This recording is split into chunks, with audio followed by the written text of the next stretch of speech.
นอกจากนั้นแม่นพวกเขาได้การเรียนการสอนพวกเขาแม่นขั้นต้นนี่แม่นพวกเขาอิงใส่การบรรยายเป็นทฤษฎีแม่น 50% แล้วก็ถ้าอีก 50% แม่นการแลกเปลี่ยนคำถามสำหรับให้นักศึกษามีการแลกเปลี่ยนเป็นพฤติกรรมตัวจริงภาคฐานที่ว่าเพิ่นได้มาเรียนทั้ง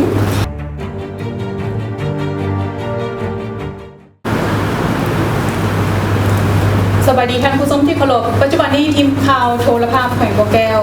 อยู่ที่โรงเรียนการเมืองการปกครองคือว่ามื้อนี้ได้รับเกียรติเป็นอย่างสูงที่ได้รับการตอบรับจากสถาบันที่มีความหมายสำคัญในการก่อสร้างพรรคพนักงานได้ให้ทีมงานของพวกเขามานั่งเสวนาในหัวข้อแนวคิดไก่สอนพรหมวิหารและก็เรื่องงานก่อสร้างพรรคเมื่อเวลาที่เขาคิดหาเรื่องงานการเมืองแน่นอนว่าต้องคิดหาบรรดาผู้นำท่านผู้นำหลายๆท่านแต่หนึ่งในนั้นที่พวกเขาขาดบ่ได้เลยก็คือประธานไก่สอนพรหมวิหารฉะนั้นข้าพเจ้าจึงถือโอกาสนี้ได้เสนอมาทางโรงเรียนการเมืองการปกครองเพื่อจะได้แลกเปลี่ยนแนวคิดทัศนะในการเรียนรู้และก็เพื่อจะเอาไปนำใช้ในเวียกงานตัวจริงของเขตตนฉะนั้นมื้อนี้พวกเขามาพบกับแขกรับเชิญสวัสดีอาจารย์สวัสดีนักศึกษาทุกท่านเนาะสำหรับข้าพเจ้าแมนต้องขอบใจทุกท่านที่ให้เกียรติสละเวลาในการโอลมเพื่อนี่จุดประสงค์ที่พวกเขาอยากแลกเปลี่ยนในทำอิฐนี่เนาะง่ายๆเลยเพื่อเขาจะเข้าใจง่ายต่อกับสองเวียกงานที่ได้เสนอมาหาทางอาจารย์และนักศึกษาซึ่งก่อนอื่นขอยันถามทั้งท่านอาจารย์ที่ได้เป็นหัวหน้าโรงเรียนการเมืองการปกครองแขวงของพวกเขาว่าแผนการเรียนการสอนในอย่างผ่านมาทางสถาบันก็คือโรงเรียนของเขานี่ได้มีแผนการก้าวเกียร์ร่วมกันคือแนวใดเพื่อว่าจะส่งความรู้ให้นักศึกษานั้นได้คุณภาพแท้จริงจะทางโรงเรียนพวกเขาก็เป็นโรงเรียนการเมืองการปกครองแปลงที่ขึ้นกับการก่อสร้างสมาชิกพรรคพนักงานเนาะก็คืออิงตามสถาบันการเมืองและการปกครองแห่งชาติเพิ่นได้กันมีระบบการเรียนการสอนเป็นต้นกระแมนเพิ่นได้มีหลักสูตรเนาะหลักสูตรแล้วก็มีมีแบบพื้นแบบเรียนที่เป็นหลักสูตรเฉพาะขั้นต้นและขั้นกลางนอกนั้นพวกเขาทางโรงเรียนพวกเขานี่มีระยะผ่านมาพวกเขาได้มีการสอนแมนต้นเนาะขั้นต้นแมน3 เดือนแล้วค่ะขั้นกลางมันระยะ6 เดือนแล้วก็นอกนั้นกับพวกเขาก็ยังมี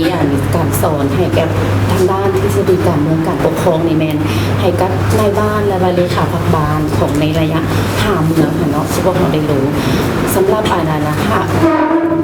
เลขาพรรคบ้านนี่พวกเขาสอนในปีนึงจะมาอยู่มี3 สูตรพวกเขาได้เห็นจัดตั้งปฏิบัติธรรมาหารแล้วก็การเรียนการสอนของระบบขั้นกลางแมนพวกเขามีปีนึงจะมีอยู่2 สูตรซึ่งในสุดนี้ก็แมนเป็นสุดที่6ที่พวกเขาขั้นกลางสุดที่6แมนจำนวน64 สหายเนาะแล้วก็ขั้นต้นแมนพวกเขามี3 สูตรต่อปีเจ้าแล้วนอกจากนั้นแมนพวกเขาได้การเรียนการสอนพวกเขาแมนขั้นต้นนี่แมนพวกเขาอิงใส่การบรรยายเป็นทฤษฎีแมน 50% แล้วก็ถ้าอีก 50% แมนการแลกเปลี่ยนคำถามสำหรับให้นักศึกษามีการแลกเปลี่ยนเป็นพฤติกรรมตัวจริงภาคฐานที่ว่าเพิ่นได้มาเรียนทั้งแล้วสำหรับขั้นกลางนี่แมนพวกเขาแมนอิงใส่หลักสูตรการบรรยายนี่แมน 70% แล้วก็30% แมนอีกการแลกเปลี่ยนเป็นคำถามสำหรับการแลกเปลี่ยนสำหรับผู้อาจารย์ที่เป็นการใกล้เคียงคืนสอนแต่ละระยะนั้นแต่ละบทสอนนั้นโดยอิงใส่พฤติกรรมตัวจริงนักศึกษาสามารถแลกเป็นคำถามแลกเปลี่ยนคำถามคำตอบสำหรับครูที่ขึ้นบรรยายนะเจ้าอันนี้ก็ถือว่าในคำถามต่อไปที่ข้าพเจ้าอยากจะเอามาแทรกซ้อนถามอาจารย์ผู้รับผิดชอบในการคิดสอนวิชาแนวคิดไก่สอนว่าเป็นยังวิชานี้จึงมีความสำคัญเพื่อเอามาแลกเปลี่ยนและก็ส่งต่อนักศึกษาก็สำหรับวิชาไก่สอนพรหมวิหารนี้มีความสำคัญก็แน่นอนหั่นแหละเนาะทุกระยะของการปฏิบัติก็ล้วนแต่ติดพันกับหุ่นเสือเนาะแต่ว่าแนวคิดของประธานไก่สอนพรหมวิหารนี้มีความสำคัญต่อกับพนักงานสมาชิกพรรคของหลาย ย้อนอย่างจังหวะนั้นย้อนว่าคุณสมบัติเส้นทางปฏิบัติของประธานไก่ซ่อนมันต้องติดพันกับคุณสมบัติเส้นทางปฏิบัติของพนักงานสมาชิกพรรคทุกคนเนาะอยู่ใน5หลักการเนาะแล้วก็3ทิศนำมันก็ติดพันกับคุณสมบัติประธานไก่ซ่อนภูมิภาคและพร้อมกันนั้นนี่แนวคิดของประธานไก่ซ่อนภูมิภาคนี่ยังซีให้เห็นถึงหลายๆด้านที่ว่าประเทศชาติเราจะหลุดพ้นออกจากความทุกข์ยากและความด้อยพัฒนาเพื่อก้าวไปสู่จุดหมายสังคมนิยมตัวนั้นมันก็เป็นติดพันกับแนวคิดแต่ละระยะของประธานไก่ซ่อนที่ได้กำหนดไว้เนาะก็ อยากขอถามเพิ่มเติมน้ำทันอาจารย์มารีว่าแน่นอนว่าอาจารย์ได้ตอบว่าย้อนติดพันกับคุณสมบัติศีลธรรมปฏิบัติเวลาประเมินมาพวกเขามักจะได้ยินคำนี้ตลอดเลยว่าคุณสมบัติศีลธรรมปฏิบัติคำว่าคุณสมบัติศีลธรรมปฏิบัตินี่นะมันแม่นอย่างกันแท้ โดยพื้นฐานแล้วทางด้านคุณสมบัติสิ้นธรรมปฏิบัติมันก็ติดพันกับหน้าที่การเมือง และความรับผิดชอบของแต่ละบุคคลเนาะอยู่ในคงเขตนั้นๆก็คือการปฏิบัติหน้าที่เวียกงาน บนพื้นฐานหยังสมาชิกภาคนักศึกษาเฮานี่มีความรับผิดชอบทางด้านใดอยู่ในกรมกองเขาก็ต้องติดพันกับเวียกของพวกเฮาเฮาเฮ็ดสำเร็จคือแนวใดติดพร้อมกันนั้นนี่มันก็ต้องมีการประเมินเนาะในผลสำเร็จแล้วก็ปัญหาตั้งขึ้นต่อกับจุดดีจุดอ่อนติดพันกับความรู้ความสามารถของเราไปพร้อมเนาะ แต่นั่นแหละสำหรับทัศนะของนักศึกษาข้าพเจ้าอยากแลกเปลี่ยนว่าบรรดาแนวคิดของประธานไก่สอนพรหมวิหารนี่นะมีความสำคัญคือแนวใด เกี่ยวกับคุณสมบัติศีลธรรมปฏิบัติของประธานไก่สอนมันแสดงออกอยู่บนว่าความรักษาของเพิ่นเนาะความรักษาอันดูดดื่มแล้วก็ความเต้าโฮมความสามัคคีอันนี้แล้วก็แบบแผนวิธีเรียนของเพิ่นเนาะในการร่วมศูนย์ประชาธิปไตยแล้วก็อันสำคัญและเป็นแบบแผนการดำรงชีวิตเพิ่นเนาะที่ว่าเป็นแบนแยงอาศัยแจงให้พนักงานของเขาตรงนี้เพิ่มที่นี้ในการค้นคว้าห้ามเฮียนบทเฮียนของเพิ่นว่าแต่ละระยะการเคลื่อนไหวของเพิ่นนับตั้งแต่การก่อตั้งกองทัพประชาชนลาวในปี1949และระยะต่อมาในปี1955เพิ่นได้นำพาก่อตั้งพรรคประชาชนลาวในเมื่อก่อนก็คือพรรคประชาชนปฏิบัติลาวในปัจจุบันเนาะและระยะต่อมาเพิ่นก็ได้นำพาการปฏิวัติศาสตร์อันนี้จนสำเร็จเนาะสถาปนาสปป.ลาวขึ้นมาในปี1975ถือว่าเป็นประวัติศาสตร์เนาะเป็นใบหน้าใหม่ของสปป.ลาวอันนี้เนาะและนอกจาก3ระยะอันแล้วก็เห็นว่าคนควรเลิกลงไปเติมความสะดุ้งไหวของเพิ่นความสะดุ้งไหวต่อสภาพการภายในประเทศเงื่อนไขแล้วก็ความยิ่งห้องต้องการของสากลและเร่งทวงให้เพื่อได้เป็นผู้ริเริ่มเนาะริเริ่มคนคว้าแล้วก็วางทิศทางในการหันเปลี่ยนแนวทางใหม่การเปลี่ยนแปลงใหม่ของด้านของพรรคก็คือ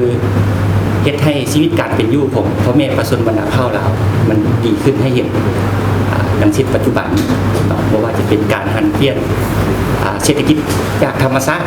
สู่การผลิตสินค้าเราจะเห็นว่าทุกเมื่อนี้ส่วนหลายประชาชนลาวของเป็นการเกษตรกรรม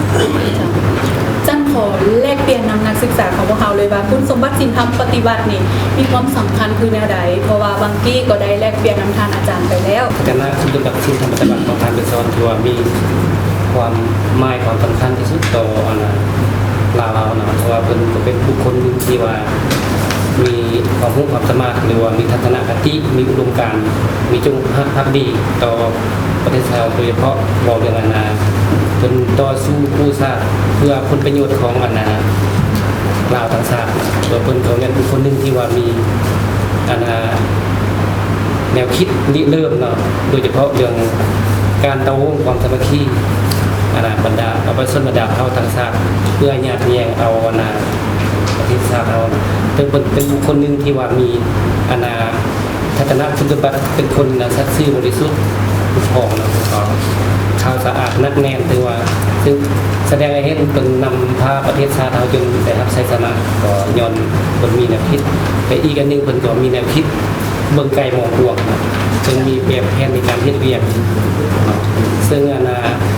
แสดงให้เราเห็นระยะผ่านมาเพิ่นเอาผลประโยชน์ส่วนรวมเป็นหลัก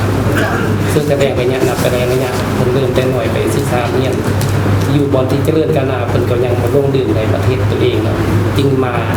นำพาโดยเฉพาะอยู่ในสภาพที่ว่าละเอียดละเอียดนะสละเรียบเนื้อแล้วก็รวมทางกายชีวิต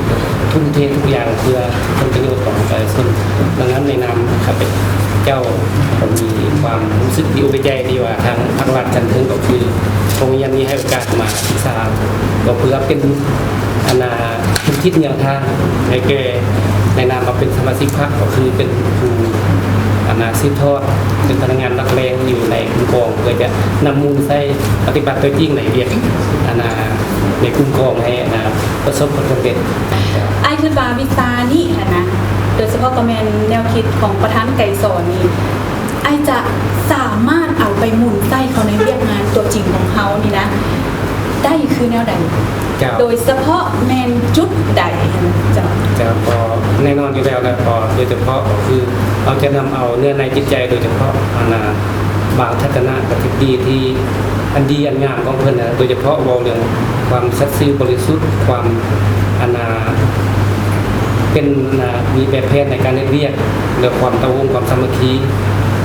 แล้วก็นอกจากนั้นแล้วก็เรื่องการเอาเปรียบเทียบในการเรียบแบบประชาธิปไตยโดยคำนึงถึงผลประโยชน์ของส่วนรวมเป็นหลักแล้วอีกหนึ่งคำถามที่อยากแลกเปลี่ยนนำนักศึกษาของพวกเขาเนาะอยากเน้นๆว่าเป็นยังวิชาแนวคิดไก่สอนนี่นะจึงอยากถามจิ้มเข้าไปว่ามาหัวใจเลิกๆที่เขาเฮียนแนวคิดไก่สอนพรหมวิหารนี่นะแม่เพื่ออยากได้อย่างแล้วก็ย้อนอย่างเขาจึงจำเป็นต้องมาเรียนวิชานี้จะเรื่องทฤษฎีการเมืองเนาะโดยเฉพาะเป็นทางด้านแนวคิดของประธานไก่สอนผู้บริหารได้เห็นถึงคุณค่าของเพิ่นว่าเพิ่นนี่มันมีน้ำใจหักศาสตร์อันดูดดื่มเนาะมีคนเสียสละเพื่อประเทศศาสตร์อย่างแท้จริงตัวนี้เพิ่นมีทางด้านคุณสมบัติศีลธรรมปฏิบัติที่สูงส่งเนาะตัวนี้ข้าพเจ้าอยากมาเรียนรู้เนาะวิชาหลักตัวนี้ที่ว่าสำคัญเป็นเพื่อสืบต่อก่อสร้างเนาะขยายเกี่ยวกับระบอบประชาธิปไตยเพื่อสืบต่อก่อสร้างประเทศของพวกเขาในการสร้างสรรค์พัฒนาตัวนี้ขออนุญาตถามนำอาจารย์มณีที่ได้รับผิดชอบสอนเรียนงานก่อสร้างพรรคอีกเทื่อนึงเนาะตลอดระยะเวลาผ่านมาที่อาจารย์ได้ทรงความรู้ก็คือวิชาก่อสร้างพรรคนี้อาจารย์เห็นว่าแต่ละสุดนี่นักศึกษาได้มีความพักหู้และก็ในการติดตามที่จบจากสถาบันแห่งนี้ไปแล้วในตัวจริงของเขตเวียงงานของเขาเจ้าฮั่นอาจารย์เห็นว่าเขาเจ้านำไส้ถูกต้องและก็เข้าใจแจ่มแจ้งแล้วบ่จ้ะในการทำเรียนวิชาก่อสร้างพรรคนี่จะมีความเข้าใจแจ่มแจ้งแล้วบ่เนาะตัวนี้ก็แน่นอนว่านักศึกษาตลอดระยะผ่านมาก็เห็นว่านักศึกษานี่มีความเข้าใจแจ้งหลายต่อกับวิชาก่อสร้างพรรคนี้เพราะว่าวิชาก่อสร้างพรรคนี้มันจะเป็นการทบทวนคืนเกี่ยวกับเวียกพรรคผ่านมานี้ก็นักศึกษาทุกคนก็ล้วนเป็นสมาชิกพรรคซึ่งได้ผ่านการฝึกฝนล้อมรอบมาจากการเรียนสนับสนุนเรียนกฎระเบียบพรรคมาก่อนแล้วเพราะฉะนั้นนี่นักศึกษาจึงมีความสามารถแล้วก็มีการแสดงออกในทัศนะก็คือทัศนะของพรรคนี่ก็แม่นอย่างพลบทบาทเนาะด้านพลบทบาทหน้าที่ของสมาชิกพรรคซึ่งแสดงออกอยู่ในการแลกเปลี่ยนบทเรียนอยู่ในห้องเรียนเนาะและพร้อมกันนั้นก็แสดงออกอยู่ในการดำเนินชีวิตการเมืองทุกๆเดือนของหน่วยของห้องก็เป็นแสดงออกคือนั้นเนาะและฉะนั้นแหละอยากขอถามทั้งอาจารย์คำพูท้องว่าระยะผ่านมานี่ก็หลายๆสุดแล้วเนาะสถาบันแห่งนี้ได้สร้างบุคลากรมาเคยได้เซิร์นนักศึกษาหุ่นเก่าหรือซิทเก่าได้มาแลกเปลี่ยนสนทนาบทเรียนในระยะผ่านมาที่ว่าได้มาเรียนแล้วโดยเฉพาะก็แม่นอาจ จะเป็นผู้นำที่ว่าผ่านจากการโรงเรียนนี้ไปแล้วอะนะมากระตุ้นเพื่อเป็นแห่งจิตแห่งใจให้นักศึกษาคนรุ่นใหม่ได้ไปพัฒนาเป็นงานตัวเองจ้ะ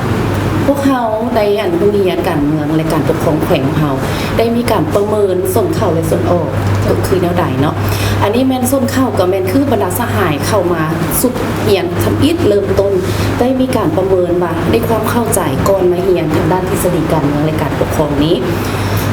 เฮามีความเข้าใจแนวใดแล้วภายหลังจบสุดเรียนพวกเฮาก็จะได้มีการประเมินเพราะว่าภายหลังพวกเฮาได้แต่ละสหายก็ได้มีการเขียนบทเกี่ยวกับบทจบขั้นของพวกสหายเราได้มีการพันขยายเข้าสู่วิชาการกลมกองก็คือนำพฤติกรรมหรือว่านำทฤษฎีการเมืองการปกครองไปพัฒนาในหน้าที่การงานของพวกสหายคือแนวใดแล้วพวกเขาได้มีการลงถึงภาคฐานบอลที่อดีตนักศึกษาเพิ่นได้ประจำการนั้นได้ประสานคืนในการประเมินเบิ่งว่าสมาชิกพรรคพนักงานที่ภายหลังเรียนทฤษฎีการเมืองการปกครองแล้วพร้อมกันนั้นพวกเขาก็ยังได้เอานักศึกษาที่ว่าเรียนสุดปัจจุบันเข้าไปทัศนศึกษาได้แลกเปลี่ยนกับผู้ที่อดีตนักศึกษาที่พวกเขาได้ผ่านโรงเรียนการเมืองและการปกครองพวกเขาเพื่อเฮ็ดให้พนักงานที่ได้ถูกก่อสร้างไปนั้นได้เรียนระบบการเรียนการสอนการทฤษฎีการเมืองการปกครองมีคุณภาพขึ้นตื่นขึ้นเอาใดผ่านการพันขยายแวกงานดังกล่าวสามารถรับรู้ได้ถึงแนวทางของพรรคของรัฐขึ้นเอาใดขึ้นนั้นเนาะเขาได้จัดตั้งปฏิบัติขึ้นมาเจ้า แต่อยากยันถามอาจารย์อีกจุดหนึ่งก็คือว่าการสร้างบุคลากรนี้ถ้าอยากให้บุคคลนั้นๆได้คุณภาพได้ทั้งคุณภาพและได้ทั้งปริมาณนั้นทางโรงเรียนของพวกเราได้มีทิศทางวิธีการคือแนวใด เพราะว่าเฮาอิงตามหลักสูตรที่ว่าสถาบันการเมืองและการปกครองแห่งชาติเพิ่นได้วางออกให้แต่ว่าในโรงเรียนของพวกเฮาก็จะได้ปรับปรุงครูอาจารย์เป็นต้นว่าภายหลังที่ว่าเขาจบสุดเรียนใดเฮาก็ได้ประเมินคืนสุดเรียนดังกล่าวกับครูอาจารย์พร้อมกันกับแม่นการเข้าร่วมของสถาบันเพิ่นก็ได้มาเบิ่งว่าเฮาได้ปรับปรุงเบิ่งคืนว่าระบบการเรียนการสอนแต่ละสุดเฮามีข้อสะดวกข้อยุ่งยากคือแนวใดเฮาก็ได้เบิ่งปรับปรุงครูอาจารย์พวกเฮาพร้อมกันนั้นก็ยังได้ให้นักศึกษาที่ว่าเพิ่นได้เรียนในแต่ละสุดนี้สามารถประเมินครูที่ว่าขึ้นสอนในแต่ละสุดหันแต่ละวิชาว่าครูเฮาจะต้องมีการปรับปรุงอย่างตื่น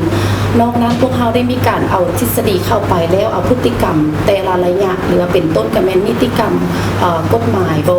เขาได้แทรกซ้อนเข้าไปว่าการนำใช้แต่ละระยะนั้นมันสอดคล้องกับแต่ละสุดแต่ละสมัยบ่เราเพราะว่าพรรคเพิ่นก็ได้ประเมินแต่ละสมัยว่าการนำพาของพรรคแต่ละสมัยนั้นแต่ละสุดมีความสอดคล้องแล้วเพิ่นก็ยังได้มีการปรับปรุงภายในพรรคอันนั้นเขาเป็นหลักในการจิตสอนพร้อมกันนั้นพวกเขาก็ยังได้มีการจัดฝึกอบรมครูของพวกเขาเองภายในพวกเขาแต่ละสุดเพื่อให้สอดคล้องกับการคืนเรียนคืนสอนครูใหม่ก็จะได้ประสบการณ์มีการถ่ายทอดจากครูที่มีประสบการณ์เจ้าทำงานจ้ะ จากอีกท่านหนึงขอเรียนถามท่านอาจารย์มะลิว่ามากหัวใจลักๆของเวียกงานก่อสร้างพรรคนี้คืออันใดกันแท้จ้ะ สำหรับวิชาก่อสร้างผักนี้มั่งหัวใจหลักๆของวิชาก่อสร้างผักนี้มันก็ในการปฏิบัติระเบียบผักบนหลักการ5หลักการและก็3ทิศนำเนาะในการก่อสร้างและปรับปรุงผักตัวนี้นี่อันนี้เลยมั่งหัวใจหลักๆในวิชาก่อสร้างผักที่ว่าเราได้เรียนท่านเนาะ นอกจากพรรคพนักงานของพวกเราแล้วก็ยังมีประชาชนที่แบบได้มีส่วนร่วมในการพัฒนาแต่แล้วเพื่อเฮ็ดแนวใดมากหัวใจอันลักของพรรคนี้นะประชาชนจะเข้าใจว่ามันเป็นหยัง ต่อกับประชาชนเนาะในตัวนี้นี่บนพื้นฐานหลักๆก็แม่นการนำหามันก็ติดพันกับเวียกงานผักพนักงานของเราไปพร้อมประธานไกสอนเพิ่นก็เคยสอนว่าเนาะทฤษฎีต้องติดพันกับพฤติกรรมเวียกงานผักพนักงานนะเพราะว่าทั้งหมดทั้งมวลนี่ก็ความรับผิดชอบก็แม่นพนักงานสมาชิกพรรคซึ่งเป็นขั้วโตให้ระวังพรรคกับประชาชนเนาะขั้วตัวนี้นี่สิหักบ่ได้แล้วก็สิคาดบ่เป็นเนาะคันหักว่าขั้วตัวนี้หักว่าหักแล้วก็คาดนี่ก็แน่นอนว่าการวางแนวทางแต่ละระยะนี่มันก็จะบ่สอดคล้อง แล้วเป็นหยังเฮาจึงเดินตามแนวคิดทฤษฎีของพรรคนี้นะ ตามทัศนะข้าพเจ้าในนามเป็นนักศึกษานี่มันหมายความว่าเฮา ห้ามเฮียนเอาแนวทางห้ามเฮียนเอาทฤษฎีอันนี้ เพื่อเวลาไปจัดตั้งพันธุ์ขยายให้มันถูกต้องตามแนวทางของพรรคและให้มันมีประสิทธิภาพสูงแล้วก็ให้มีผลประโยชน์ต่อประชาชนนี้ให้ได้หลายที่สุดให้มันสมกับว่าทิศทางเพิ่นได้วางว่าแนวทางของเขาเป็นเพื่อประชาชนและเฮาสิเฮ็ดแนวใดให้มันปรากฏผลจริงอยู่ในหากฐานนั้นแม่นว่าคันทัศนะเฮาถูกต้องการประพฤติเฮานี่บ่ถูกต้องกระซั่นและแนวทางเฮาจึงบรรลุตามที่พรรคได้กำหนดอยู่ในแต่ละระยะ อยากขอถามไอ้ว่าที่เอาแนวทางของพรรคนะไปแทรกซ้อนเขาเวียกงานของตัวเองทัศนะในของเขตเวียกงานไอ้มีวิธีการคือแนวใดเจ้า ได้ทบทวนเนาะเกี่ยวกับแนวทางการเปลี่ยนแปลงใหม่เนาะขอบด้านนั้นนึงนะครับมันจะมีการเปลี่ยนทางด้านเศรษฐกิจเนาะกระแสในนามที่เฮ็ดเวียกอยู่แขนงเกษตรกรรมทำไมที่มันติดพันกับประชาชนโดยกลุ่มนี้ข้าพเจ้าคิดว่าจะได้หมุนไซด์ด้วยในราคาในการไปปรับปรุงกำลังการผลิตของชาวเกษตรกรเพื่อว่าเฮ็ดในใดให้กระเจ้ามีชีวิตการเป็นอยู่ทางด้านการผลิตนั้นจากที่ว่าเพียงแต่กุ้งกินเนาะเพียงแต่กุ้งกินนี้และหันให้กระเจ้าหันมานำใช้เทคโนโลยีเนาะแล้วก็เพิ่มผลผลิตนั้นยกตัวอย่างคือว่าเดี๋ยวนี้พวกเขายังมีหลายกิจกรรมที่เฮ็ดร่วมกับชาวบ้านไม่ว่าจะเป็นหันให้ชาวบ้านนี่นำใช้เทคนิคว่าจากเมื่อก่อนนี่การผลิตข้าวนาเนาะการผลิตข้าวนาที่มีหลายกระบวนการนับตั้งแต่การตกกาการปักดำเนาะที่พวกเขาได้ร่วมมือกับสากลเนาะกำหนดเป็นแผนว่าเขาลดทอนเวลาและต้นทุนโดยการนำใช้เทคนิคนายอดแห้งเพื่อว่าลดทอนงานลดทอนต้นทุนตรงนี้และเฮ็ดให้ชาวบ้านนั้นมีเวลาเนาะไปทำการผลิตอันอื่นอันนี้เป็นอันที่สองเกี่ยวกับว่าแนวทางของประธานได้สอนว่าเอาเศรษฐกิจไปสู่ชนบทอีกมันก็คือระยะผ่านมาพวกเขาก็เฮ็ดเนาะแต่ว่าทิศทางนั้นคือตัวอย่างว่าเขตผู้ดอยพวกเขาได้หันไปสู่การปลูกไม้อุตสาหกรรมคืออย่างพาราเนาะคือที่ว่าเป็นรายรับต้นต่อสำหรับชาวเกษตรกรเนาะในการขายน้ำยางพาราอยู่ในพวกเขตของเขามีอยู่5,000 กว่าเฮกตาร์นี่แต่ผลผลิตปีนึงก็หลายแสนตันอันนี้ก็ถือว่าเป็นย้อนพวกเขาได้หันแนวทางเพื่อนว่าจากเศรษฐกิจธรรมชาติตัวนั้นไปสู่การเป็นเศรษฐกิจสินค้าก็ได้บรรลุตัวนั้นนะแต่ว่าถึงได้ก็ตามก็ยังมีหลายสิ่งท้าทายที่พวกเขาจะได้ค้นคว้าแล้วก็ได้ไปกำหนดแผนพัฒนาเกษตรกรรมไม้เฮาตัวนี้ให้มันกว้างขวางโดยเฉพาะมันการผลิตเพื่อทดแทนการนำเข้าเนาะซึ่งเป็นสิ่งท้าทายสำหรับผู้เขตเกษตรกรรมคือการผลิตพืชผักมากไม้เนาะดังพวกเขาเห็นอาชีพป่าอาหารพวกเขาก็ยังบ่ทันสามารถปลูกกินตัวนี้พวกเขาก็สิได้ทบทวนทฤษฎีแล้วก็ไปเบิ่งพฤติกรรมพวกเขามาสิได้ปรับเนี่ยได้ในทัศนะส่วนตัวแล้วเป็นยังเฮาจึงเดินตามแนวทางของพรรคเพื่อปลดปล่อยศาสตร์ปลดปล่อยประชาชนเนาะเพื่อให้สร้างให้ประเทศเฮานั้นให้อยู่ดีกินดีมีความเข้มแข็ง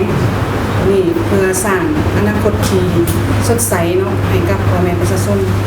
และสำหรับเวียกงานด้านสาธารณะก็เป็นเวียกงานหนึ่งที่ว่าเป็นสิ่งที่จำเป็นในชีวิตนับแต่มือเกิดหมดมือเสียชีวิตกระทั่งด้านสาธารณะของพวกเฮาก็ได้มีการดูแลเนาะ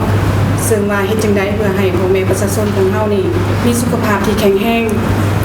เป็นกำลังแห้งเพื่อว่าในการพัฒนาเศรษฐกิจให้มั่งคั่งเข้มแข็งเนาะถ้าว่าหากว่าสุขภาพของพ่อแม่ประชาชนเฮาบ่เข้มแข็งเฮาก็จะบ่สามารถมีเหือมีแห้งเพื่อผลิตสิ่งจำเป็นเช่นการผลิตเป็นสินค้าหรือว่าการเฮ็ดเวียกงานต่างๆถ้าว่าสุขภาพบ่แข็งแรงก็สิเฮ็ดให้เวียกเฮานี่เดินแมนแลนบ่สะดวกเนาะคือมีข้อยุ่งยากจำกัดฉะนั้นทางสาธารณะของเฮาก็ได้มีความเอาใจใส่นับแต่มื้อที่ว่าเด็กอยู่ในท้องเนาะต้องแม่นได้รับการดูแลให้ทางด้านมันสมองเนาะให้มีสุขภาพที่แข็งแรงเพื่อว่า เกิดออกมาแล้วให้เป็นผู้ที่มีภูมิคุ้มกันดีและเป็นผู้ที่แบบมีสติปัญญาดีนี่เนาะ เพราะว่าพรรคเขาก็เดินทางที่ว่าด้วยนำเอาทฤษฎีเนาะเป็นทฤษฎีจะมีหลักบางแต่นะโดยเฉพาะประเทศที่ว่าเคยอยู่เวียดนามบ่หรือว่าโซเวียตที่เป็นแปลงสังคมนิยมลาวก็เป็นประเทศหนึ่งที่ต้องพรรคเขาจำเป็นต้องได้เดินตาม เพราะว่าพรรคแบบเป็นเงื่อนไขตัดสิ้นของการศาสนาแล้วก็รวมสามารถเป็นคนเต้าหู้ของความสามัคคีเพื่อให้จะได้ไปปฏิสัมพันธ์บางครั้งที่แท้มันต้องได้มีพรรคนำทางเพราะพันมาในนามข้าพเจ้าเคยมีแต่พฤติกรรมตัวจริงแต่ว่ายังบ่มีความรู้พื้นฐานเกี่ยวกับวิธีนั้นถือว่าเป็นโอกาสที่มาศึกษาทำเรียนในโรงเรียนแห่งนี้ก็คือมีหลายภาคส่วนที่ว่าแต่ทอดนักเรียนก็เพื่อเอาประสบการณ์นำหมู่เพื่อนมิตรสหายกับครูอาจารย์กับหมู่ใส่อยู่ในกลุ่มกองโดยเฉพาะคือการบริการด้านสุขภาพก็คือเราต้องบริการให้ทั่วถึงเพราะว่าอยู่ในตัวเมืองหรือชนบทได้บรรดาไปส่วนบรรดาเฮาอยู่ในเฮาได้ฐานะใดต้องได้รับการอย่างเท่าเทียมให้แต่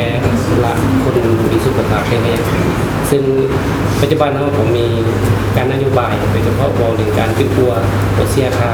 หรือว่านโยบายครอบครัวที่ว่ายนต์แล้วก็บรรดาแพทย์หมอเอาไปบริการโดย